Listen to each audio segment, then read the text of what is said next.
Welcome back, gamers. I'm Nick Cardarelli. This is Raised on D&D, and we're going to talk to some gamers about playing tabletop role-playing games with their families. Welcome back to Raised on D&D. I'm your host, Nick Cardarelli. My guest today is from Tampa, Florida. He's the owner of Third Eye Games and co-owner of New Agenda Publishing. He's responsible for games like Part-Time Gods, Ninja Crusade, and the Pip System. He's poking his head up from working on the next 3 books in the Part-Time Gods second edition game line. Please welcome Eloy LaSanta. Thanks for being on the show. Oh, well, thank you for having me. When did you start playing tabletop role-playing games or D&D? Well, I started when I was 13, and I started with a little game that gets a lot of ridicule called Riffs, and I played that for a good, 5-6 years, almost exclusively. It was one of those really cool things, and I've since I've met Kevin, who's the owner of Palladium. I've met a lot of the people who were part of the games that I played when I was a kid, and they're all really amazing people. And one of the things that I really thought that Palladium did well when I started playing it was you didn't have a reason to leave. So we started playing Riffs, and then if we wanted fantasy, we played Palladium Fantasy, and if we wanted superheroes, we play Heroes Unlimited. And if we wanted, something like, it was all we didn't have to learn anything new. We could just be there. But it wasn't until I did step outside and I was like, whoa, these other things though were really cool. And then ever since then, I've been one of those people who likes to jump around games. I'm definitely no longer one of those people who's like, I have my one game system and that's the one thing I like. I like to jump around and try different things, especially with so many great games coming out nowadays, and they're all have a unique systems. And that's how I've always tried to structure my own games as well. People are like, "What's your favorite game system?" I'm like, I don't know. I don't even have one of my own that's my favorite because I'm constantly changing them. So I mean but I think that's what it takes to be a good gamer, is not to choose one game and just be the best thing at that. It's I like to be a generalist when it comes to my game systems. Well, and I think versatility is really good. And I was a big fan of Palladium Fantasy growing up, and Teenage Mutant Ninja Turtles, of course, Robotech. And what I loved about Palladium was the rich setting information. You could just fall into the setting and fall in love with the setting, and that's what we did. So that's cool. I'm glad that because you don't meet a lot of Palladium fans from back in the days. You don't meet a lot of people who will admit to it. Yeah. Because it carries such a stigma with it, and I've never understood why. Hey, we had fun playing those games. Why does it need to be this thing I'm supposed to be ashamed of? It's no, Palladium was it was really cool back in the day. I've just since, I went from Palladium, and then I went to World of Darkness, and then from World of Darkness I started branching out into a bunch of other games, and then I started making my own games, and then it just became this huge thing. And it's funny because I think I have played, I know this is called Raised on D&D, and I think I've literally played in maybe 3 D&D campaigns my entire life. And one of them was very, very fun, and the other 2 were good.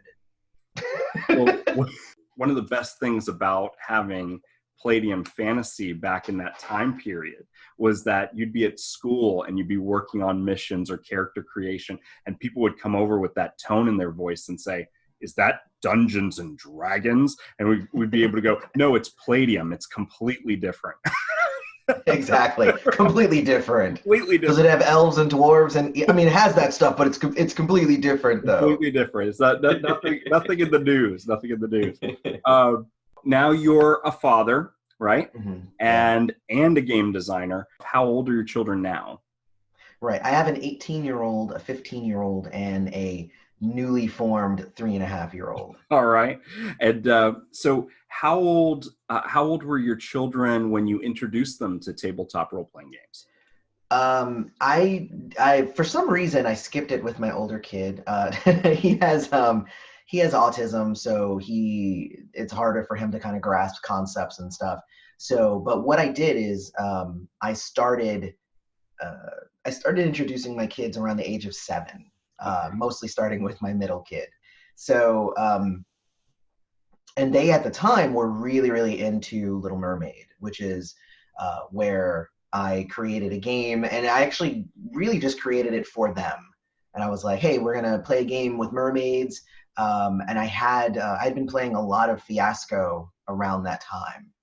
So I had black and white dice from Fiasco, but like that's the only thing I was using those dice for. So I was like, well, I'm gonna make a little kids game. We have black and white dice, and I started just messing around with different ideas, and that's where the Pip system ended up coming from. It's just funny because I always say like it's based on me wanting something else to do with black and white dice than play Fiasco. But but I ended up making Mermaid Adventures really just because my middle kid was very, very much into Little Mermaid at the time. So I made a Mermaid Adventures RPG that would fit into that, because it was kind of, that's what I always say when I say, like, when people are like, what game do you use to get people into gaming? And I'm like, well, you use something that they're already into, you draw them in that way.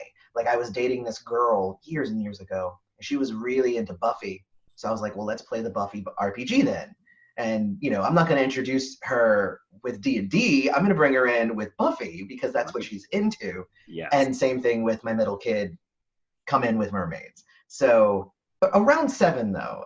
And honestly, that's a really good age, because, like, even 6 it's borderline. Like, if they're really, like, a smart 6, then they can do it. But, like, 7 is, like, they can grasp complex concepts. They can read, you know, at least simple sentences pretty well. You know, they understand, you know, taking turns, and they understand rules and how rules can be applied. Like, 7 is like a really good age where even if they don't know all of those things already, they're in the process of learning and can be taught at the table. Yes, and especially when you're dealing with children younger than 7, you're really building those skills and things like that. I remember I started mine a little bit younger, but we had to, like, instead of doing role-playing games, we did like interactive stories, and then it worked to an encounter and dice recognition and things like that. So those kind of things. So it can build from there. But I see what you're saying. They've already got kind of the foundation to introduce them to games. Well, and it's different too. It's like my kids have always kind of been around. And like my 3-year-old, like when we're gaming, he's hanging out at the table and he's like, can I roll these dice? And I'm like, go ahead, dude. But he's like, he sits there, he's not really paying attention to anything, but he likes being around the table and hearing us laugh. And anytime we laugh, he laughs, and he has no clue what we're laughing about. You know, but he he has fun with it. So he's already kind of getting into the flow of like what it's like to game. And he's like, hey, can I roll these dice? Sure, go ahead and roll them. It does nothing, but go ahead and do it. You know, so when he's 4, he'll be even more into it. And I'm trying to start him a little bit younger. So we'll see how that works out. Well, and I want to make a comment too about Mermaid Adventures before we move on, because my children loved your Mermaid Adventures game. The boys were not keen when they heard it was called Mermaid Adventures, but you had a merman half shark option, and my middle one loved that. And then the other one was a half like crab or a lobster, where he could the lobster folk. Yes, he was kind of like an engineer type, and my youngest enjoyed that one. And so we played a few of the adventures. We had their cousins over for the Olympics mission, where I love that one. Underwater Olympics, aquarium plants from the pet store as terrain. And cool. And we printed out their characters, the paper minis that you provided. And they were able to move around the aquarium terrain in their little Olympics. And then we had a Fisher Price pirate ship for the pirate ship adventure, for the sunken pirate ship where you fought the undead. I think I remember seeing pictures of the pirate ship because you're Yes, posting those online. that one was very popular. People were like, "Where do I get this pirate ship?" I'm like, "It's Fisher Price." So, but the children thoroughly loved it, and it was so much fun for them, and for all of us to spend that time together and be able to bond around the table. That's so cool. And I mean, and that's why it was designed. Like it was designed, for me to do it with my kids. But when I realized that it was working so well on my kids, I was like, okay, well then maybe other people might want this and I'll make it better. Like the version you guys have is way better than the version I played at the table the first time. But it's interesting because I came out with, Mermaid Adventures, and then I came out with Infestation, which is the same kind of concept, but you play bugs. And, it's so funny because a lot of people will just assume that Mermaid Adventures is more like girly and Infestation is more boyish because it's bugs and it's gross and stuff.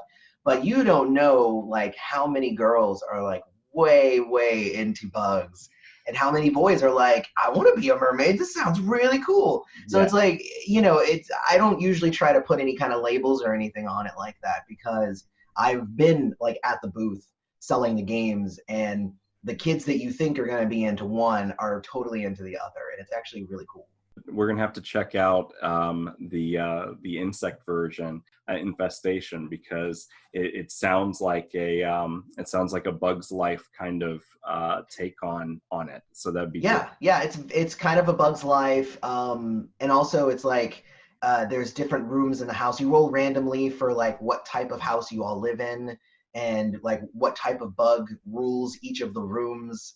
Like it's really, really fun because it creates the entire environment during character creation, and it's always different every time. That is awesome. What kind of life lessons or skills do you feel, first off, you gained from being a gamer from a young age, that has kind of helped you as an adult? Well, I think for me, it's always been about creative problem solving. And it's always been one of those things that I have enjoyed doing. Like even when I was younger, I was always into, puzzles, word searches. I was always into trivia, like board games. I was always into those sorts of things even before I knew role playing was a thing. So, those sorts of things, I was always looking to, stretch my mental muscles. And then, but even further than that, I was drawing my own comics and writing my own storylines. And I had like I had sprawling universes of characters that were already ongoing in my mind. So finding kind of an outlet for that sort of creativity that I already had, that was one of the cool things that role playing allowed me to do. It allowed me to come up with brand new worlds, but not just write them down, but have, rules applied to them, like, and structure to them. And that's kind of what role-playing games are, to me, is it's kind of adding order to the chaos that is actual creativity.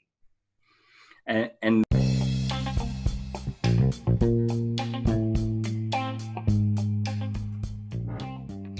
we interrupt this interview to announce the winners of our PDF giveaway. Our two lucky winners are Kyle H. Burns of St. Charles, Missouri, USA, and Tatha Paleo of Pagadian City, Philippines. To claim your prize, please email us at raisedondnd@gmail.com so we can email you your PDF copy of the Pip System Corebook. Now back to our show.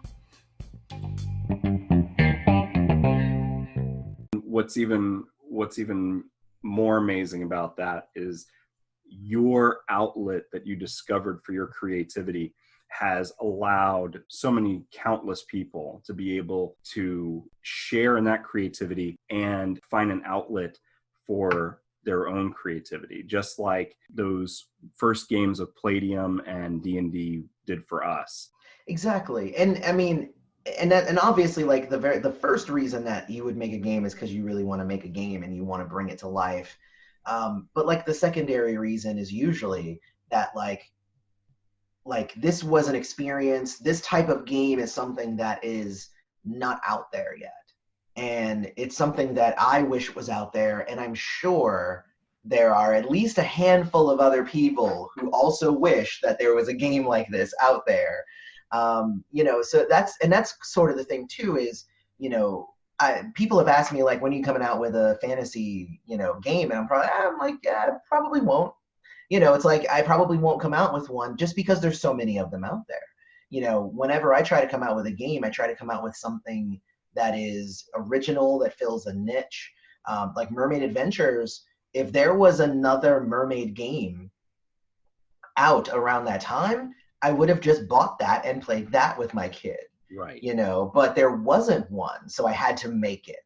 And that's basically how all of my games are. It's like all of my games are either offshoots of an original of like superheroes.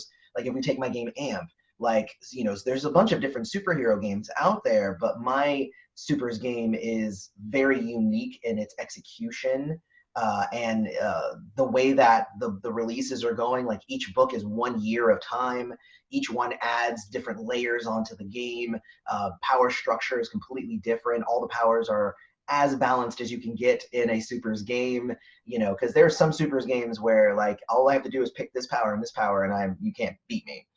So but it's like, but I didn't want to just be like, I'm just gonna make a superhero game. Like, it wasn't until I came up with an original take, a way that it would stand up against the other, ones that are already out, ones that would make it unique. You need that when you're a game designer, because otherwise, you're just making a heartbreaker game. You mentioned AMP, and now you're working on second edition of Part-Time Gods. Now, Part-Time Gods, tell us a little bit about that game. So Part-Time Gods is it's interesting because it's kind of superhero-ish, but also because I take a lot of inspiration from superheroes, but it's more like American Gods and stuff like that. So you play a regular person who's got a job and a family and all that stuff, and you suddenly become the god of something. It's a Mad Libby kind of system, so you can be the god of whatever you want to be the god of. We do have a bunch of like sample gods, like the god of blood, the god of liquor, the god of vengeance. You can pick whatever. And that took a while to figure out a system that actually allows for all of those things to kind of coexist and work within the same system. But essentially, you are now a god, but being a god, it's not the same as, like, you're not all encompassing power. You're not, ruler of the universe. Like, you have power over this one thing that you're the god of, but otherwise you still have to go to work, and you still have your family, and you still have all this stuff, which is why it's called Part-Time Gods. But it's actually a really, really cool game. And in the second edition, we added a lot of really interesting and innovative mechanics that make the game sing. Like, it's an amazing game now. Like, it was really good in first edition, but it's like an amazing game now, because we were able to add in these small tweaks to the system that just make it just like, it's amazing. I don't know. I'll stop just saying how amazing it is, but it's an amazing game. All right. I'm just tooting my own horn now at this point. Talk a little bit more about the Pip system, because that was one of the goals with the Pip system as well. So the book is written not only as a way to, like, here's how you play the game, but also as a guide for a parent or a kid who is trying to learn how to run a game. So we have, like, our adventures are structured that way, in a way that you could pick up the book and have never run a game, but if you run the adventure the way that it's written, it will help you run it. So it'll be like, set up the scene by reading this part, and then, all right, as the game guide, now you want to ask for this kind of roll, and then based on what they have, like, and that's all in the adventures. So I'm really trying to use that as not just hey, this is how you play, or this is a game that you can play, but also this is how you play it. And I think that has gotten more people. Like, I've had adults buy the Pip system, book, because it's an instruct, like, people who are just interested in GMing their first game. They'll be like, oh, well, let me get this because it's got adventures in it and it has exactly how to run it, and it's all right there. So I mean, I've always thought that was a really cool thing that I did with Pip system. It's weird to say, like, I think that thing I did was amazing, But like, Well, but no, but I really do I think feel. that thing you did was amazing Well, because thank you. See, it sounds less conceited when you say it. that's one of the hardest things I think, because game mastering is intimidating. Yeah. And showing somebody step by step, this is how you game master, especially through this adventure. I mean, that's where all the quick start rules and all the box sets, that's where they come from. But you've put it Right. into your Pip system so Right. that it's right there in the main book. And that's fantastic. Yeah, because I think it's necessary. What kind of lessons do you hope your children have taken away from their experience gaming at the table, or your 3-year-old up and coming? What kind of lessons are you hoping that will help them develop through gaming? Well, I mean, the thing that is nice about tabletop RPGs versus, say, video games, it does teach like interaction. Even if you're not, even if, because I have friends that aren't even necessarily there to play a game. They're there because it's a bunch of friends getting around and having fun.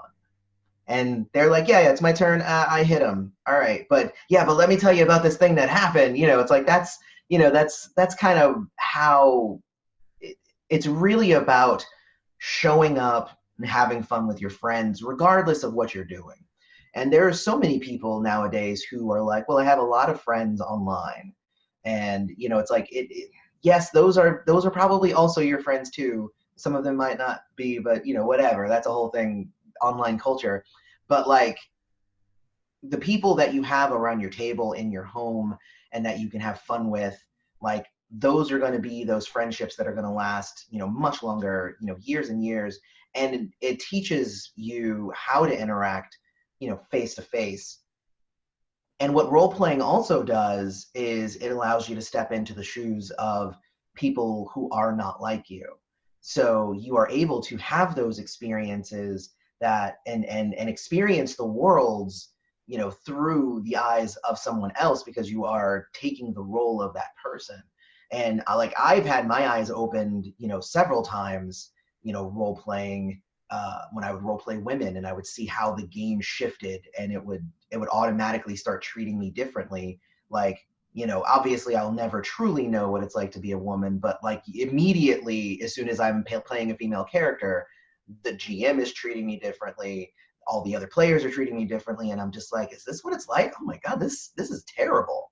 So Yes. But it also is just, it also taught me that that group was not people who I wanted to play with as well. Mm-hmm. So so it's that sort of thing where sometimes we get to know people too well when we sit around the table, and you put them in life or death situations, and you put them in morally ambiguous situations, and you get to see how they or their alter ego would respond. And you go, exactly. And you go, wow, I'm really glad we're friends. Or you go, wow, I never want to be friends with you again. Yep.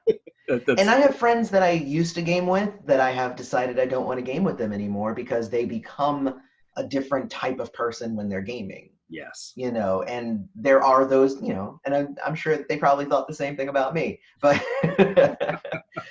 so, but gaming is that sort of, it does teach you how to deal with people in a close kind of intimate setting.